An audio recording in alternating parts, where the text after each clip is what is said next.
ತುರಾಯಿಗಳು ನಿಮಗೆ ಶಾಶ್ವತದ ನಿಮ್ಮ ತನಕ. ಆದರೆ ಈ ಸಭೆ ಇಷ್ಟು ಮಹತ್ವದ್ದಾಗಬೇಕು. ದಯಮಾಡಿ ಇಲ್ಲಿ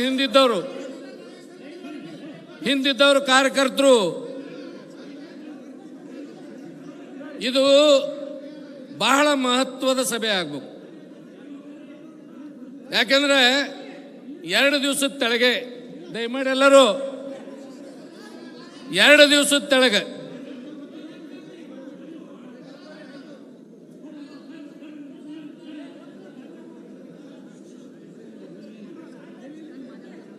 ಇಲ್ಲ, ನಾ ಹಂಗೆ ಗದ್ದಲು ಮಾಡಿದ್ರೆ ಮಾತಾಡೋದಿಲ್ಲ. ದಯಮಾಡಿ 2 ದಿವಸದ ತೆಳಗೆ ಈ ನಾಡಿನ ಮುಖ್ಯಮಂತ್ರಿಗಳು ಇಲ್ಲಿ ಇಂಡಿಯಲ್ಲಿ ಒಂದು ಬೃಹತ್ ಸಭೆಯನ್ನು ಮಾಡಿದರು. ಅಧಿಕಾರದಾಗ ಅದರ ಸ್ವಾಭಾವಿಕ ಜನರನ್ನು ಕೂಡಿಸಿದ್ರು ಅವರು. ಆದರೆ ಬಿ ಡಿ ಪಾಟೀಲ್ ಸಲುವಾಗಿ ಬರ್ತಕ್ಕಂಥ ಜನ ತಾನಾಗಿ ಬಂದವರು, ಅವರು ಕೂಡಿಸಿದಂಥ ಜನ. ಆದರೆ ಇಲ್ಲಿ ಮುಗುಲ್ಕೋಡ ಯಲ್ಲಪ್ಪ ಮಹಾರಾಜರು ಹುಟ್ಟಿದ ಕರ್ಮಭೂಮಿ ಇದು. ಲಚ್ಚಾಣ ಸಿದ್ಧಲಿಂಗ ಮಹಾರಾಜರು ಹುಟ್ಟಿದ ಊರು ನಾಡಿದು.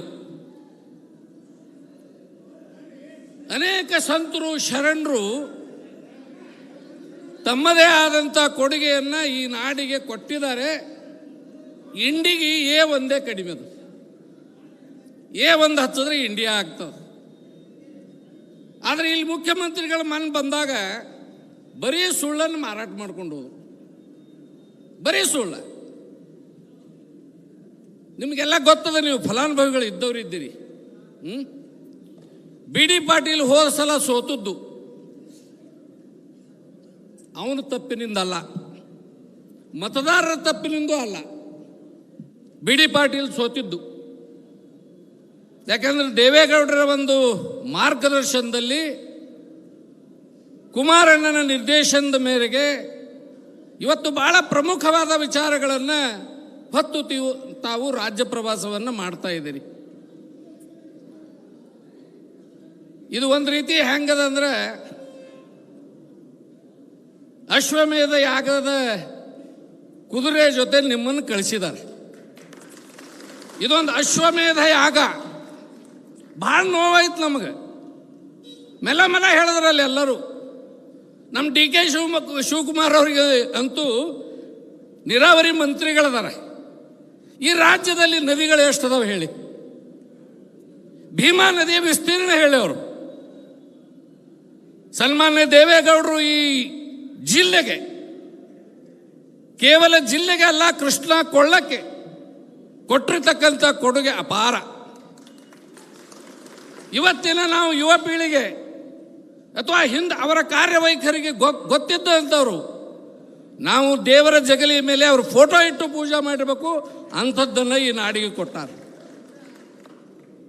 ಈ ಸತ್ಯವನ್ನು ಮರೆಮಾಚ್ತಾ ಇದ್ದಾರೆ ಕಾಂಗ್ರೆಸ್ನವರು. ಈ ಜಿಲ್ಲೆಯ ಬರಗಾಲದ ಹಣೆಪಟ್ಟಿಯನ್ನು ನಾವೇ ಅಳಿಸಿ ಹಾಕ್ತಾ ಇದ್ದೀವಿ ಅಂತಕ್ಕಂಥ ಮಾತನ್ನು ಹೇಳ್ತಾ ಇದ್ದಾರೆ. ಸನ್ಮಾನ್ಯ ನಾಡಗೌಡರು ಸೀನಿಯರ್ ಲೀಡರ್. KOFನಲ್ಲಿ ನಾವು ಸಹೋದ್ಯೋಗಿಗಳಿಗೆ ಕೆಲಸ ಮಾಡಿದ್ದೀವಿ. ನಾನು ಅಧ್ಯಕ್ಷನಾದ ನಂತರ 14 ವರ್ಷಗಳವರೆಗೆ ಸತತವಾಗಿ KOF ಅಧ್ಯಕ್ಷರಾಗಿ ಒಳ್ಳೆಯ ಕೆಲಸಗಳನ್ನು ಮಾಡಿದ್ದಾರೆ. ಅವರಿಗೆ ಇತಿಹಾಸ ಭಾಳ ಚೆನ್ನಾಗಿ ಗೊತ್ತು. 1985 ಜನತಾದಳದ 2ನೇ ಸರ್ಕಾರ ರಚನೆ ಆದಾಗ ಸನ್ಮಾನ್ಯ ದೇವೇಗೌಡರಿಗೆ ಕೊಟ್ಟಿದ್ದು ಲೋಕೋಪಯೋಗಿ ಮತ್ತು ನೀರಾವರಿ ಇಲಾಖೆ. ಯಾಕ್ರಿ ನರಗೌಡ್ರೆ? ಆ ಸಂದರ್ಭದಲ್ಲಿ ರಾಮಕೃಷ್ಣ ಹೆಗಡೆ ಅವರು ಮುಖ್ಯಮಂತ್ರಿ ಇದ್ದು, ನಮ್ಮ ಬಿಜಾಪುರ ಜಿಲ್ಲೆಯ ನೀರಾವರಿ ಯೋಜನೆಗಳು ಅಥವಾ ಕೃಷ್ಣಾ ಬೇಸಿನ್ ನೀರಾವರಿ ಯೋಜನೆಗಳು ಬಚಾವತ್ ನ್ಯಾಯಾಧಿಕರಣದ ತೀರ್ಪಿನ ಪ್ರಕಾರ 2000 ಇಸ್ವಿ ಮೇ 30ರವರೆಗೆ ಗಡುವಿತ್ತು. ಇವರು ನೀರಾವರಿ ಮಂತ್ರಿಗಳಾಗಿದ್ದು 85ರಲ್ಲಿ, ಜಜ್ಮೆಂಟ್ ಬಂದಿದ್ದು 76ರಲ್ಲಿ. ಆ 9 ವರ್ಷ ಕಾಂಗ್ರೆಸ್ನವರು ಬಚಾವತ್ ನ್ಯಾಯಾಧಿಕರಣದ ತೀರ್ಪಿನ ಪ್ರಕಾರ ಈ ರಾಜ್ಯಕ್ಕೆ ನೀರಾವರಿಗಳನ್ನ ಕೊಡಬೇಕು ಅಂತಕ್ಕಂಥ ಒಂದು ಸಣ್ಣ ವಿಚಾರವನ್ನು ಸಹಿತ ಮಾಡಲಿಲ್ಲ. ಇದು ನಿಮಗೆ ನೆನಪಿರಲಿ. ಅದಕ್ಕೆ ದೇವೇಗೌಡರು ಹುಟ್ಟಿ ಬರಬೇಕಾಯ್ತಲ್ಲಿ. ಆವಾಗ ಹೆಗಡೆಯವರ ಜೊತೆ ಜಗಳ ಆಗ್ತದೆ ಅವರಿಗೆ. ನಮಗೆ ಬಿ ಜಿ ಪಾಟೀಲ್ರ ಸಲುವಾಗಿ ನಾವು ಮೆಲ್ಲ ಹೋಗ್ತಿದ್ದೆವು. ರಾಮಕೃಷ್ಣ ಹೆಗಡೆ ಅವರು ನಾವು ಎಲ್ಲ ಇಲಾಖೆಗಳಿಗೆ ಸಮಾನವಾಗಿ ದುಡ್ಡು ಕೊಡ್ತೀವಿ ಅಂತ ಅವರಂದರು. ಅದನ್ನು ಕೇಳಿಲ್ಲ ದೇವೇಗೌಡರು. 2000 ಇಸವಿ ಅಷ್ಟೊತ್ತಿಗೆ ಈ ಕಾಮಗಾರಿಗಳನ್ನು ಮುಗಿಸದೇ ಹೋದರೆ ಪುನರ್ ಹಂಚಿಕೆ ಆಗ್ತದೆ, ನಮಗೆ ಅಲೋಕೇಶನ್ ಆಗಿರ್ತಕ್ಕಂಥ ನೀರಿನ ಪ್ರಮಾಣವನ್ನು ನಾವು ಕಳ್ಕೊತೀವಿ ಅಂತಕ್ಕಂಥದ್ದು ವಿಚಾರವಾಗಿ ಜಗಳ ಆಗ್ತದೆ ಇಬ್ಬರು. ನಾನು ಕೇಳಿದಷ್ಟು ನೀರಾವರಿಗೆ ನೀವು ಹಣ ಕೊಡ್ರಿ, ಲೋಕೋಪಯೋಗಿ ಬೇಕಾದ್ರೆ ಬಿಡ್ರಿ, ಆದರೆ ನೀರಾವರಿಗೆ ನಮಗೆ ಉಳಿದಿರೋ ಅವಧಿ ಇನ್ನು ಬರೀ 15 ವರ್ಷ. 735 ಕೋಟಿ 35 TMC ನಾವು ಕೃಷ್ಣಾ ಕೊಳ್ಳದಲ್ಲಿ ಬಳಸಬೇಕು. ಇದಕ್ಕೆ ನೀವು ಆದ್ಯತೆ ಕೊಟ್ಟು ನಾನು ಕೇಳಿದಷ್ಟು ನೀವು ದುಡ್ಡು ಕೊಡ್ತೀನಿ ಅಂದರೆ ನನ್ನನ್ನು ಅಲ್ಲಿ ಮುಂದುವರ್ಸ್ರಿ, ಇಲ್ಲ ನಾನು ರಾಜೀನಾಮೆ ಪತ್ರ ತೋರಿ. ರಾಜೀನಾಮೆ ಕೊಟ್ಟಿದ್ರು, ಇದು ನಿಮ್ಗೆ ನೆನಪಿರಲಿ. ಆಗ ಹೆಗಡೆಯವರು ನಿಮ್ಗೆ ಸಂಪೂರ್ಣ ಅಧಿಕಾರ ಕೊಡ್ತೀನಿ, ನೀವು ಕೇಳಿದಷ್ಟು ದುಡ್ಡು ಕೊಡ್ತೀನಿ, ಅನುತ್ಪಾದಕ ಯೋಜನೆಗಳನ್ನು ಸಂಪೂರ್ಣವಾಗಿ ನಿಲ್ಲಿಸ್ತೀನಿ, ನೀವು ಮಾಡಿ ಅಂತ ಗ್ರೀನ್ ಸಿಗ್ನಲ್ ಕೊಟ್ಟಾಗ ಇವು ಏನು ನಮ್ಮ ಮುಳವಾಡ, ನಮ್ಮ ಜಿಲ್ಲೆಗೆ ಸಂಬಂಧಪಟ್ಟದ್ದು ಮುಳವಾಡ ಏತ್ ನೀರಾವರಿ ಸ್ಟೇಜ್ 1 10 ಕಿಲೋಮೀಟರ್. ಈಗ ನಾವೇನು ಗುತ್ತಿ ಬಸವಣ್ಣ ಅಂತ ಕರಿತೀವಿ, ಇದು ಆನ್ ರೆಕಾರ್ಡ್ ಇಂಡಿ ಲಿಫ್ಟ್ ಅಂತದ, ಅದು 97 ಕಿಲೋಮೀಟರ್ ತನಕ. ಈಗ ನಾವೇನಿದು ಇಂಡಿ ಬ್ರಾಂಚ್ ಕೆನಲ್ ಹೋಗ್ತದೆ IBC, ಇದು 172 ಕಿಲೋಮೀಟರ್.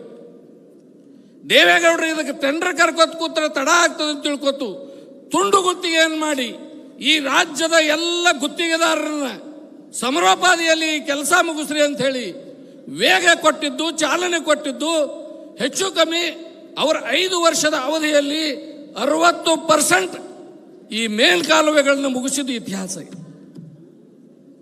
ಸಿದ್ದರಾಮಣ್ಣ, ನೀವು ದೇವೇಗೌಡರ ಜೊತೆ ಇದ್ದೀರಿ. ಅವಾಗ ಈ ಸತ್ಯವನ್ನು ಯಾಕೆ ನೀವು ಮುಚ್ಚಿಡ್ತೀರಿ? ನೀವು ಹೇಳಬಾರ್ದು, ಕಾಂಗ್ರೆಸ್ನವ್ರು ಹೇಳವ್ರು. ಆದರೆ ನೀವು ಜನತಾದಳದ ಕಾರ್ಖಾನೆಯೊಳಗೆ ತಯಾರಾಗಿರ್ತಕ್ಕಂಥ ನೀವು ದೇವೇಗೌಡರು ಮಾಡಿರ್ತಕ್ಕಂಥ ಕಾರ್ಯಗಳನ್ನು ನೀವು ಸುಳ್ಳು ಹೇಳಬೇಡಿ. ಈ ವಿಷಯದಲ್ಲಿ ಸುಳ್ಳು ಮಾತಾಡಬೇಡಿ. ಇದು ಒಂದು ಹಂತ. ಎರಡನೇ ಹಂತ, ಭಾಳ ಜನರ ತಲೆಯಾಗ ಆಲ್ಮಟ್ಟಿ 524 ಆಗಬೇಕು, 524 ಆಗಬೇಕು ಅಂತಕ್ಕಂಥದ್ದು ತಲೆಯಾಗದು. ನಮ್ಮ ಮಾಧ್ಯಮ ಮಿತ್ರರಲ್ಲಿ ನಾನು ವಿಶೇಷವಾಗಿರ್ತಕ್ಕಂಥ ವಿನಂತಿಯನ್ನು ಮಾಡ್ಕೋತೀನಿ.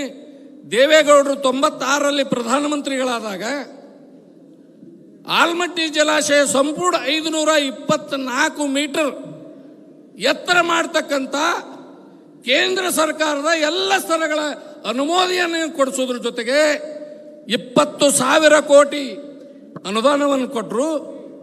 1999ರಷ್ಟೊತ್ತಿಗೆ ಆ ಆಲ್ಮಟ್ಟಿ ಎತ್ತರವನ್ನು 524 ಮುಗಿಸ್ತಕ್ಕಂಥ ಕೆಲಸವನ್ನು ಮಾಡಿದರು. ನಮ್ಮ ದುರ್ದೈವ, JH ಪಟೇಲ್ರು ಮುಖ್ಯಮಂತ್ರಿಗಳಿದ್ದಾಗ ನಾಗೇಗೌಡರು ನೀರಾವರಿ ಮಂತ್ರಿಗಳಿದ್ದರು.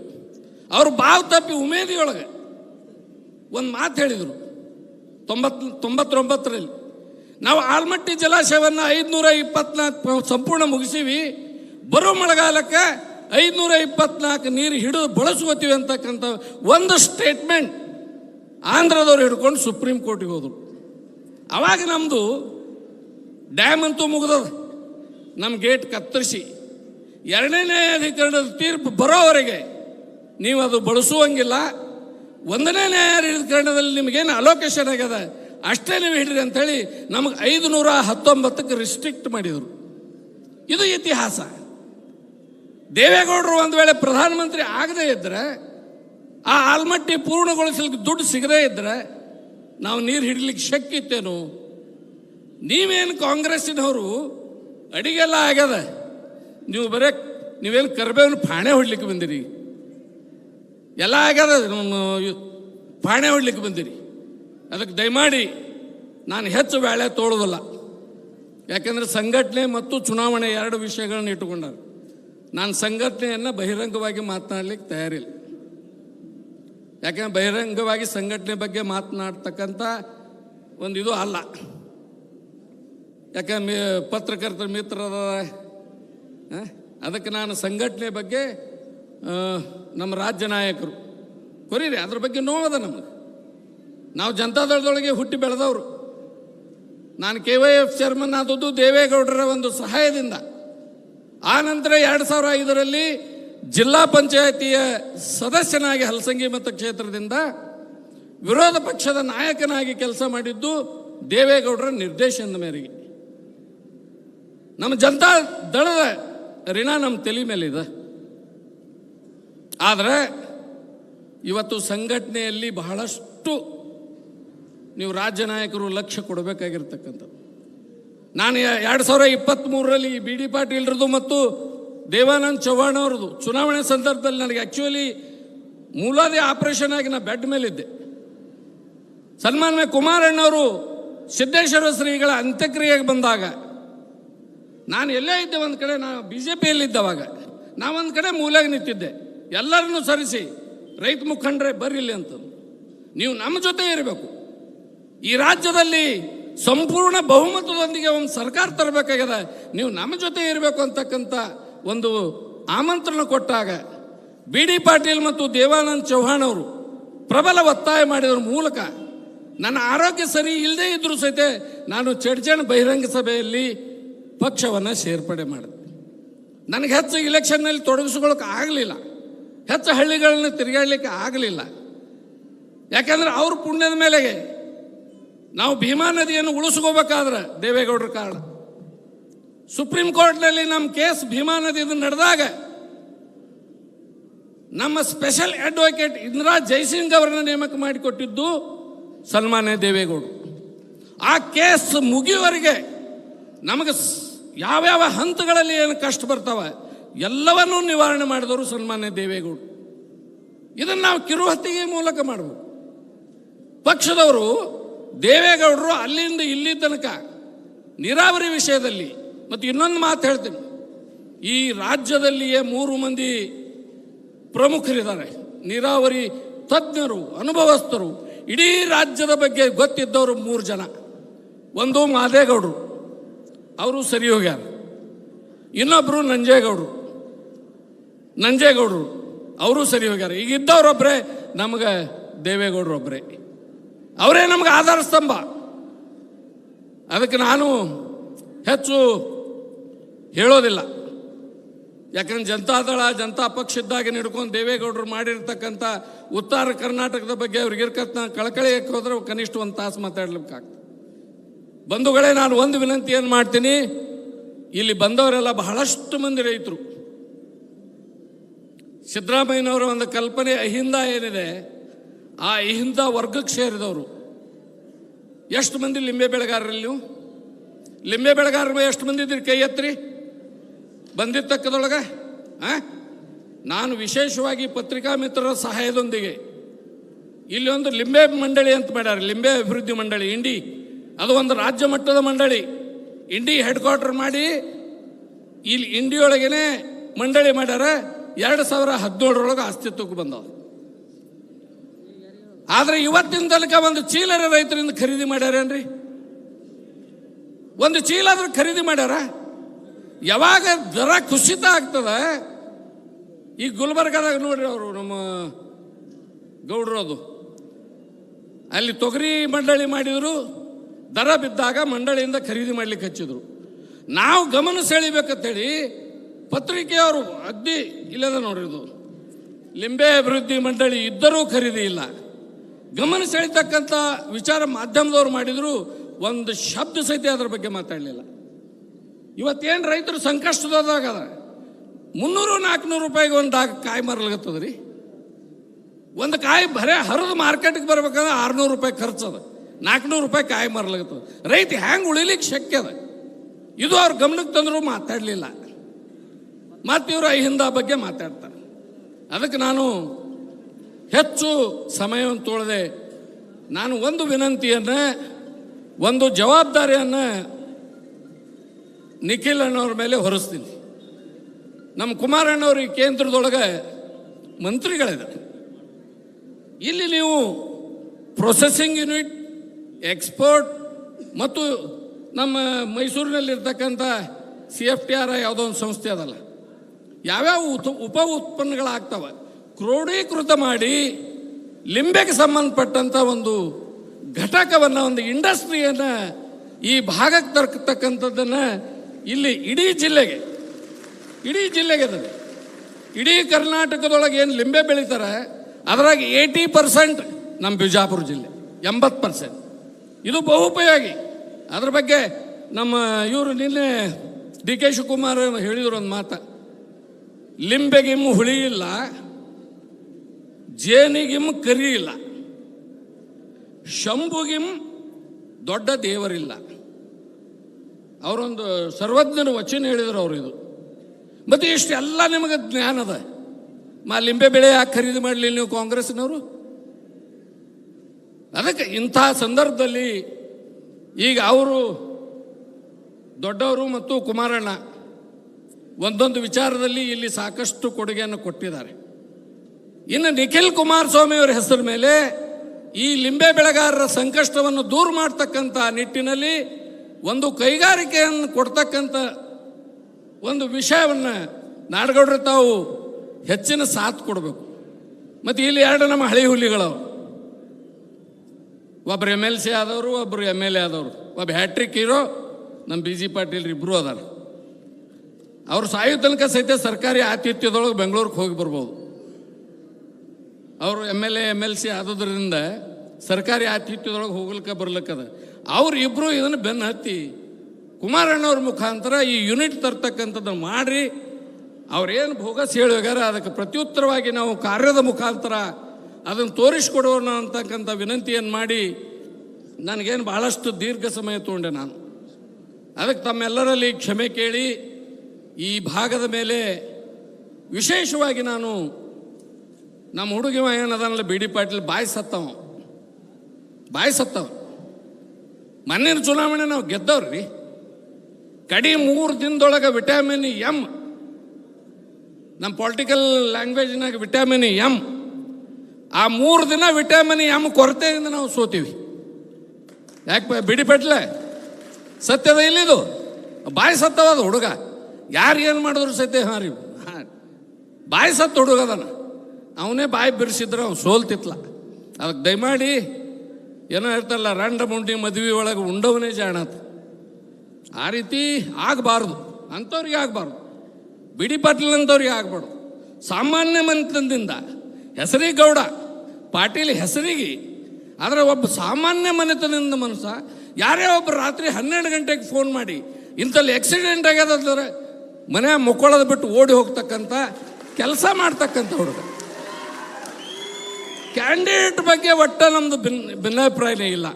ಆದರೆ ಆ ಕ್ಯಾಂಡಿಡೇಟ್ಗೆ ರಾಜ್ಯ ಮಟ್ಟದವರು ನೀವೊಂದು ಟೀಮ್ ಮಾಡಿ, ನೆಕ್ಸ್ಟ್ ನಾವು BJP ಜೊತೆ ಅಲಯನ್ಸ್ ಮಾಡ್ಕೊಳಕತ್ತೀವಿ. ಆದರೆ ಅಷ್ಟು ಸರಳ ಇಲ್ಲ BJP ಕೂಡ ಕುಸ್ತಿ ಆಡೋದು, ಭಾಳ ಕಠಿಣ ಅದ. ನಾನು 10 ವರ್ಷ BJP ಒಳಗೆ ಇದ್ದು ಬಂದವಿದ್ದೀನಿ.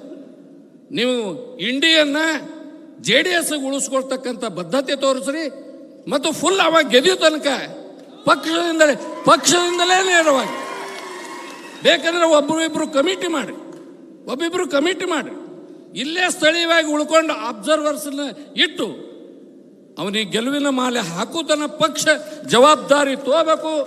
ಪಕ್ಷ ಜವಾಬ್ದಾರಿ ತೋತಿದ್ರೆ ನೆಕ್ಸ್ಟ್ ಅವನಿಗೆ ಟಿಕೆಟ್ ಕೊಡ್ರಿ. ಇಲ್ಲ ನಾವು ಯಾರ್ಯಾರ ಕೈಗೋ ಕಾರ್ಬಾರ್ ಕೊಟ್ಟಿಸಿದ ಮತ್ತೆ BG ಪಾಟೀಲ್ ಹಳಂಗೆ ಮಾಡ್ತೇವೆ ಅಂದ್ರೆ ಅವನಿಗೆ ಟಿಕೆಟು ಕೊಡಬೇಡ್ರಿ. ಪಕ್ಷ ಜವಾಬ್ದಾರಿ ತೋರಿ. ಅವನಲ್ಲಿ ಏನು ಕೊರತೆ ಅದ ಅನ್ನೋದು ನಾವು ಬಾಯಿ ಬಿಟ್ಟು ನಿಮಗೆ ಹೇಳಿವಿ. ಆ ವಿಟಮಿನ್ M ಒಂದು ಸಪ್ಲೈ ಮಾಡಿರಿ. ಅವ ಗೆದಿಲಿಲ್ಲ ನಾನು ರಾಜಕಾರಣ ಬಿಡ್ತೀನಿ. ನನಗೂ 50 ವರ್ಷ ಜನಸೇವೆ ಮಾಡೀವಿ. ಅದಕ್ಕೆ ದಯಮಾಡಿ ನಾ ದೊಡ್ಡ ಮಾತಾಡ್ಲಿಕ್ಕೆ ಹೋಗೋದಿಲ್ಲ. ನನ್ನ ವ್ಯಕ್ತಿತ್ವಕ್ಕೆ ಮೀರಿ ಆಗಬೇಕಾಗಿತ್ತು. ನಾನು ನಿಜವಾಗಿ ಬರಬೇಡದತ್ತು ಮಾಡಿದ್ದೆ. ನಾ ತಟಸ್ಥನಾಗಿ ಉಳಿದಿದ್ದೆ. ಪಾರ್ಟಿ ಸೇರಿದ್ದು ಬಂದು ಮನ್ಯಾಗ ಕೂತು ಅಳ್ಕೋತು. ಬ್ಯಾಡೋ ಪಡ್ಲಿಕ್ಕೆ ಯಾಕೋ ನನಗೆ ವಿದ್ಯಮಾನ ಸರಿ ಅನ್ಸಲ್ದು.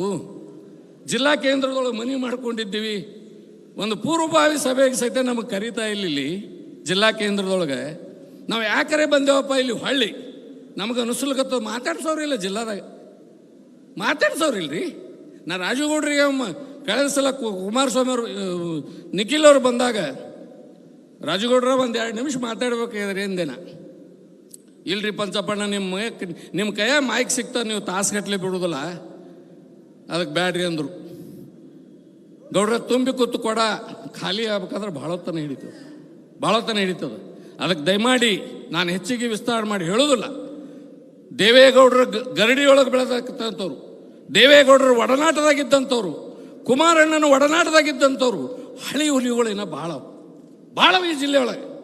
ಇವತ್ತು ಜನತಾದಳ, ಇಲ್ಲಿ ಜಾತ್ಯತೀತ ಜನತಾದಳ ಇನ್ನೂ ಬಲಿಷ್ಠವಾಗಬೇಕಂದ್ರೆ ಆ ಹಳಿ ಹುಲಿಗಳು ಯಾವುದೇ ಆಶಕ್ಕೆ ಎಲ್ಲಿ ಹೋಗಲಾರ್ದೆ ಹುಡುಕಿ ಅವ್ರನ್ನ ತಂದು ಪಕ್ಷದ ಕೆಲಸ ಹಚ್ಚಿರಿ.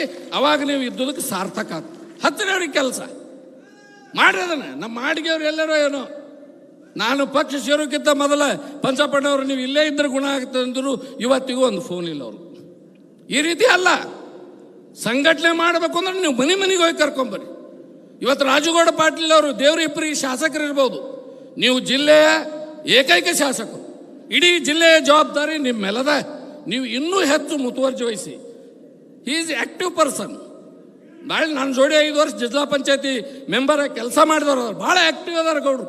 ಯಾಕೋ ಉಳಿದ ಕ್ಷೇತ್ರದ ಮನಸ್ಸು ಮಾಡಲ್ರು. ಮಾಡ್ರಿ ಹುಲಿ ಇದ್ದಂಗೆ ವಯಸ್ಸದ. ಅದಕ್ಕೆ ದಯಮಾಡಿ ಇಷ್ಟೋ ತನಕ ಏನು ತಾಳ್ಮೆಯಿಂದ ನನ್ನ ಮಾತನ್ನು ಕೇಳಿದ್ದಕ್ಕಾಗಿ ಮೊದಲು ವೇದಿಕೆ ಮೇಲೆ ಇದ್ದವ್ರಿಗೆ, ಆ ನಂತರ ತಮಗೂ ಎಲ್ಲರಿಗೆ, ಯಾಕಂತ ತಾವು ಮೇಲೆ ಕೇಳಿರಿ, ಕೆಲವೊಂದು ಸೂಕ್ಷ್ಮ ವಿಚಾರಗಳಿರ್ತಾವ. ನಾನು ಏನೋ ಮಿತಿ ಮೀರಿ ಮಾತಾಡಿನೋ ಅಂತ ನನಗನ್ಸಲ್ಗತ್ತದ. ಅದಕ್ಕೆಲ್ಲನೂ ಸಹನೆ ಮಾಡಿಕೊಂಡು ಪಕ್ಷದ ಹಿತದೃಷ್ಟಿಯಿಂದ ನಾನು ಹೇಳಿದ ಕೆಲವು ವಿಚಾರಗಳನ್ನ ಗಂಭೀರವಾಗಿ ಪರಿಗಣಿಸಬೇಕಂತ ಕೇಳ್ಕೊಂಡು ನಾನು 2 ಮಾತುಗಳನ್ನು ಮುಗಿಸ್ತೇನೆ. ಜೈ ಹಿಂದ್, ಜೈ ಕನ್ನಡ. ತುಂಬ ಸೂಕ್ಷ್ಮವಾಗಿ ನಮ್ಮ ಬಿ ಡಿ ಪಾಟೀಲರ ಸೋಲಿನ ಸುಳಿವುಗಳನ್ನು ನಮ್ಮ ರಾಜ್ಯ